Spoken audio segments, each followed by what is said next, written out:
everyone, and welcome back to another video. So today's video I'm going to be showing you my fall TBR, and it's an ambitious one. I don't know if I'm going to be able to read all these in 3 months.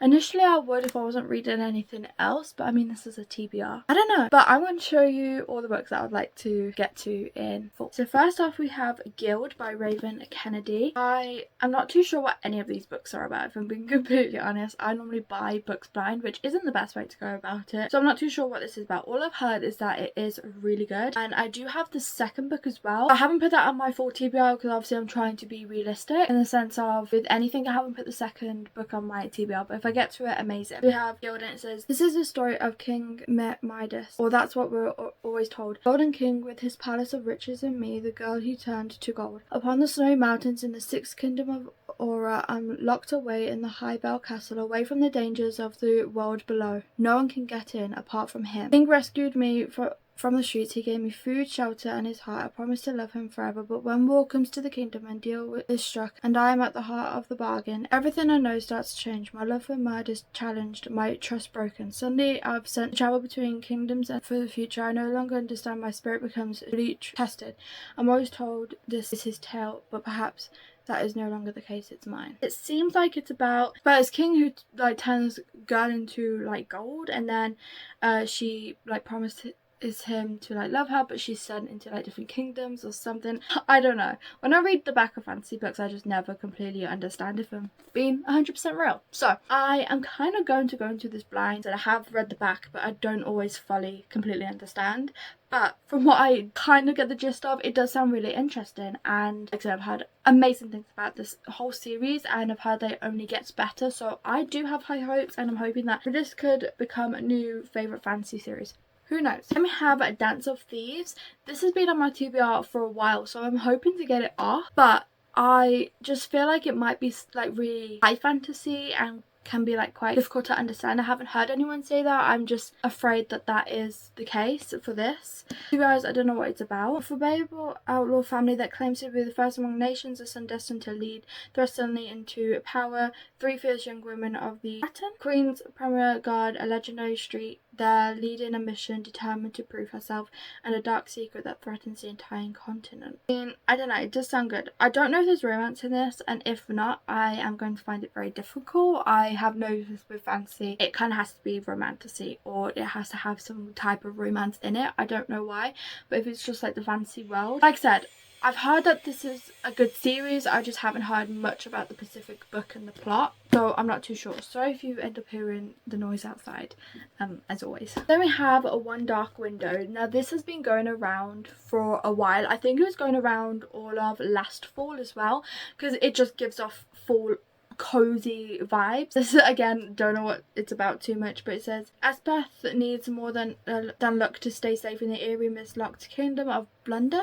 She needs a monster. She calls him the Nightmare, and an ancient spirit trapped in her head. He protected her, he kept her secrets, but nothing comes for free, especially magic.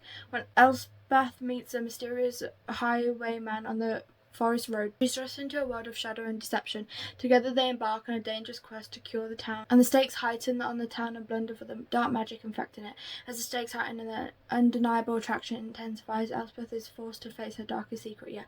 The nightmare is slowly darkening, taking over her mind, as she might not be able to stop him." This does sound really interesting, and I am very excited for it. But I have heard some people say that they love like both of the books, but then I've heard some say that this one was like okay to them, or was interesting, but they loved the second book. So I am also kind of hoping to get to the second book, but obviously I don't want to put both books on my TBR in case I don't get to them. So I'm being ambitious, but I'm trying not to be like overly ambitious, because then there's no chance of me succeeding in this TBR. But like I said, have high hopes, very excited, heard amazing things, and I do feel like this might be a little bit different from what I normally read. Then we have The Maidens, and I have actually started this, but I haven't finished it, and so far it's okay. I don't really have many opinions about it, but it says, "The Maidens at Cambridge University, most exclusive society whose members are surrounded by the charismatic professor of Greek tragedy Edward Fosca. When one of the maidens is murdered, grieving young therapist Mariana Andros is drawn back to the idyllic campus where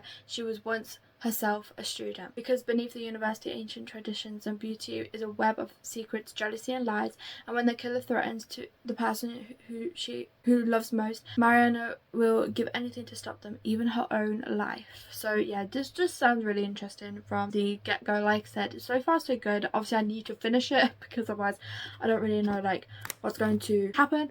Hopefully I can finish it this month, we'll see. But yeah, so far it's okay, but I do feel like it's a little bit slow so far, and I'm hoping that it will get more into things the farther we get on into the book. But yeah, I've heard amazing things about this, especially about like the ending part, so I'm excited. Then obviously you're probably expecting this book somewhere within this video, and that is the Pumpkin Spice Cafe. I actually got this last fall and I was really excited to read it, but unfortunately I just never got round to it. There was no reason for it, I just didn't. But I was tempted to read it within the new year, and then I was like, the only problem is the fact that it's fall and I want the cozy vibes while reading it. So I was like, I'm going to wait until fall, like next fall, as in this fall, so we can now read it.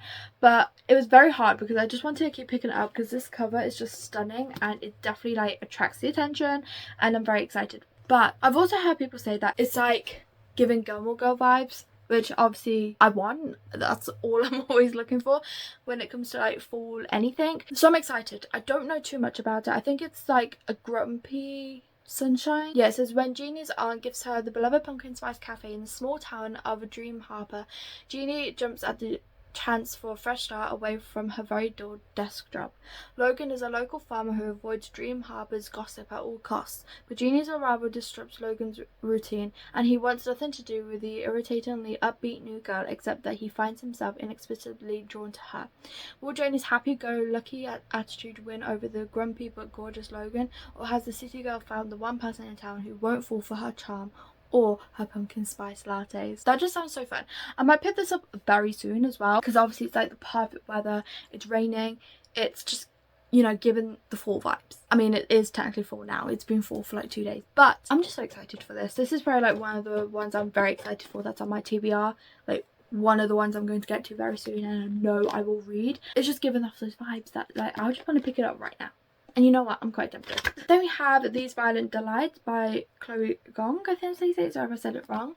I did start this, I want to say a year ago now, and I just never picked it back up. Not because I wasn't enjoying it, there's actually no good reason for it, I just never picked it back up. And when I did start reading it, I was enjoying it. I am excited to pick it back up. But it says the year 1926 and Shanghai hums to the tune of debauchery. A blood feud between two gangs runs on the streets red, leaving the city in chaos. Juliet Kai is the proud heir of the Scarlet Gang, a network of criminals far above the law. Roma is the brilliant son of the greatest rivals and the White Flowers who have fought the Scarlets for generations. He is also Juliet's first love and first betrayal. A deadly madness strikes gangsters on both sides. The people start to whisper, and a monster in the shadows, and as the death stacks up, Juliet and Roma must set their guns and grudges aside and work together. So it's like enemies to lovers, first love, like he betrayed her, but they've now got to like work together. So it's kind of like forced proximity as well, if you kind of think about it. They're forced to work together. It just sounds like right up my alley, and yeah, the fantasy bit I might find a little bit difficult, but I'm just excited for the romance, let's be for real. But yeah, I'm very excited for this, and I can't wait to jump back in. I'm obviously going to start it from the beginning because I don't remember what page I was on, and I kind of remember the beginning, but like not enough to just not like to jump back in. I would have to restart it. Then we have Filthy Rich Vampire. I am very excited to jump on into this. I've been hearing more things about this more recently, and it has been getting more good reviews, I feel like. But anything vampire books I just love and is right up my alley, and I'm very excited for this one. Julian has a problem. He's single for the world's wealthiest vampires, and the social season is about to begin. Julian would rather stake himself than to participate in the marriage market, but as the eldest, most eligible recipient, is expected to find a wife before the season ends, whether he likes it or not. When Celia's Thea literally stumbles into his life at the gala, he knows she's the last person he could ever fall in love with. She's too innocent, too kind, and way too human. But now that she knows about his world, she's also a walking target. She needs protection. He needs a fake girlfriend to discourage overzealous vampire matchmaking. So Julian makes it an irresistible offer, pretending to be his lover, and he'll change her life. For 1 year, they'll attend the season's social events together in exchange for his protection and a way out of her mother's crippling medical debt. With each moment they share, new danger emerges. A desire as forbidden as their stolen touches, an awakening of the long dead heart, and secrets that could tear them both apart. See, this just sounds so amazing. It's kind of like romance, but with a twist where there's vampires involved, and like he has to protect her, and it's like fake dating, and or should we say fake engagement. Like this, it sounds like right in my alley. I'm so excited to dive into this. And again, this is probably like one of the ones that are like higher up on my TBR and the one I'm more excited for. But yeah, I'm so excited. I'm surprised I only brought the first book for this. One time I actually only buy the first book in a series, and it's one that I feel like I'm going to be addicted to and actually want the next book in. Typical. Okay, then we have A Study in Drowning. When I originally brought this, I didn't really hear anything about it. I mean, I'll just go for the spread edges. I've been hearing more and more things about it recently, especially coming into the fall season, and I am very excited. To be honest, I don't know what it's about. I'm willing to give it a go. I feel like it's going to be different from what I normally dive on into. So it says, Effie has always believed in fairy tales. She's had no choice. Since childhood, she's been haunted by visions of the fairy king and found solace only in the pages of Arundel. Effie's tainted copy is all that's keeping her afloat through her stifling first term at the prestigious Architect College. So when the late author's family announces a contest to redesign his house, Effie feels certain that this is her destiny. And then there's more. But yeah, it does sound interesting, and I do feel like I may enjoy it. And it also seems like a nice quick read as well, which is obviously nice considering I have this very ambitious TBR. But yeah, I'm excited to tap on into it, and I'm excited to kind of like dive into something that I just feel like wouldn't probably be my thing normally. We have The Atlas 6. This has been on my TBR for so long. It needs to get off. It just needs to get off my TBR, because it's one of those that when I brought it I was excited for it, and then the longer it's been on my TBR, the more reviews I've heard about it, and the more I'm like, okay. So I brought this in the peak of when everyone was loving it, and then I brought it and I left it on my TBR for a bit, and then I started hearing controversial things and more bad reviews about the book, and it just made me nervous to read it, to be honest. And it does feel like high fantasy in the sense of it feels like it's going to be very complicated to read and for me to understand, and I struggle with simple fantasy, let alone something like this. And I have the second book, so I need to read this. I need to read it. I need to get it off my TBR. It's one of those that's like, if I don't read it, it needs to get off. You know, it like I need to get rid of it or something, and I don't like getting rid of books, so I'm saying that in the sense of I am going to read it, okay, because it needs to get done. It just needs to get read. This will be in a reading vlog, as I have already filmed the intro for it and everything a few weeks ago. Haven't started actually reading the books for the reading vlog, but I'm excited nonetheless. So hopefully I can get to this very soon. I was hoping to get to it this month. I'm filming it September, but I don't know if that's generally going to happen, but I suppose we'll see. And the size of it very intimidates me very much, which is why it was on my TBR for so long. Then we have What Lies Beyond the Veil. This one also gives like the the fall vibes because it's fantasy. I also have the second book to this. There's 4 books in the series, I believe. This is one I haven't really heard much about. Like, I don't feel like it's a popular series at all. But it says, for 400 years the veil has protected humans from the Fae. She's behind their walls. Humanity has turned from the old religion of decadence and sin and worshipped the new gods who value purity and obedience above all. Groomed her whole life for marriage, Estrella dreams of something more, and when the Lord of Misfell murders his wife to claim her as his own, she has a choice: accept his offer or sacrifice to the veil. But on the night of the sacrifice, the veil shatters, unleashing the Fae and branding Estrella with their mark. The misguided will kill her to stop the Fae from taking her, and who knows what the Fae will do if they catch her. This does sound really interesting. There's some more down here, but I won't read any more as I don't really want to ruin it too much. But I'm excited for this. I'm a little bit nervous though. I am with all fantasy, so I put loads on my fall TBR, but I just feel like fall is like the time for the fantasy, and I have a lot of fantasy on my TBR, so I'm hoping to get as much fantasy off my TBR this fall as possible. That's the goal. That is the goal. So hopefully maybe I should do like a fall wrap up or something, and hopefully then I can like say that I've got most of the fantasy off my TBR. We'll see.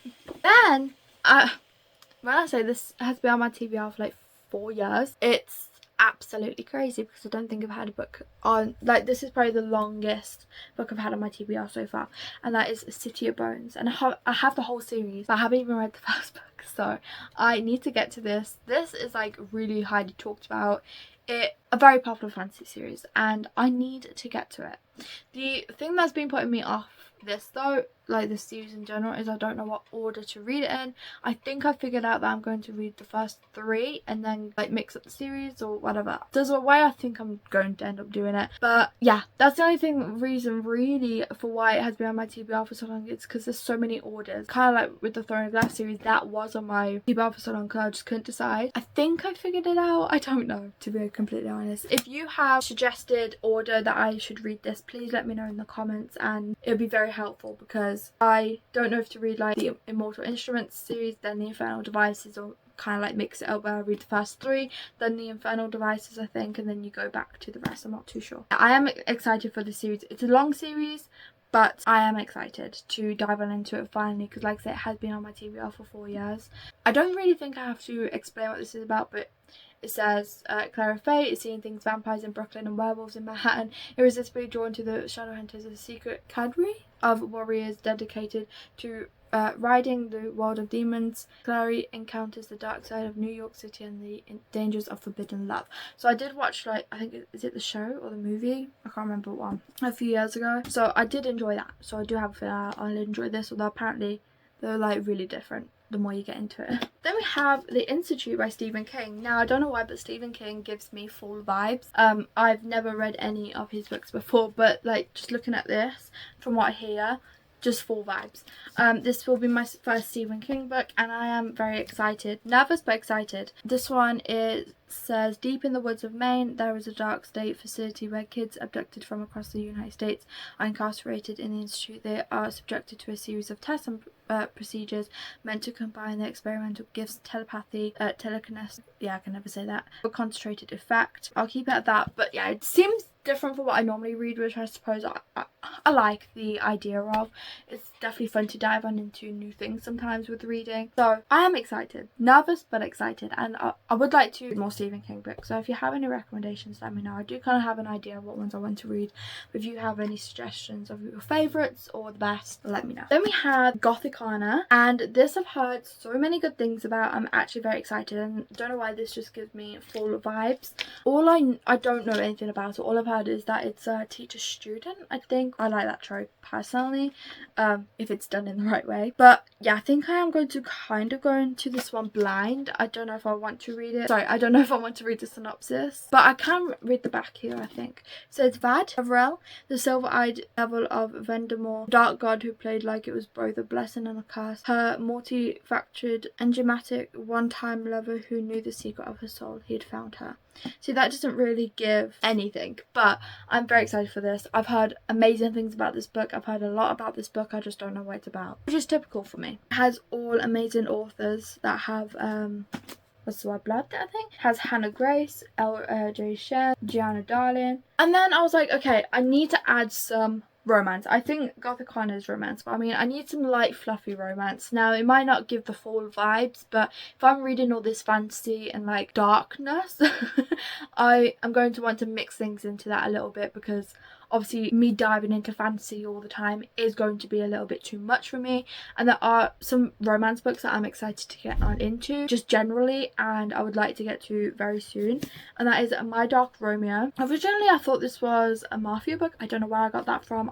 I mean, it still might be, but I don't know much about this book, and I am going to kind of go into it blind, because to be honest, when I read the back I don't understand what is going on, so I am going to end up going into this blind. But I have read L.J. Shen before and liked their books, and I have also read Parker St. Huntington and like Darling Venom, and I've rated that 5 stars. One of my favourite books. I feel like I don't talk about that book enough, so I am excited to go into this, and I do feel like I'm going to like it. I don't have any expectations going into it because I don't know what it's about, but hopefully I will enjoy it. Then these are more like the lighter ones, like I know I like romances, and that is First Down by Grace Riley. I got this because it's short, so I decided to put this on my TBR for fall. I don't really think it's giving full vibes because it's like football romance, I think. Like it's it's a sports romance. I don't really think that gives full vibes, although I suppose it could. Yeah, I just thought this would be light in between fantasy or like dark books, and it would give something like fun to read. I don't know what it's about except for that it's sports romance. It's football. I don't really know much about her side. Fake kiss. I'm going to guess maybe fake dating or something.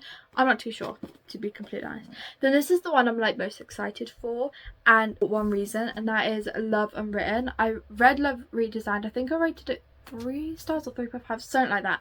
I'm not too sure. I'm so excited for this. It's a single dad trope and I think nanny, and that is like one of my favorite tropes of all time, and I have heard amazing things about this. I've heard people love this book more than they did Love Redesigned, so I have high hopes for this. I'm scared because it's like 600 plus pages, yes, but I'm still excited nevertheless. So those are all the books that are on my full TBR. See what I mean? Very ambitious, but I'm hoping to get to all if not most of them. But yeah, so thank you all so much for watching. I really hope you enjoyed. Please remember to like and subscribe, and I hope to see you in my next one. Bye.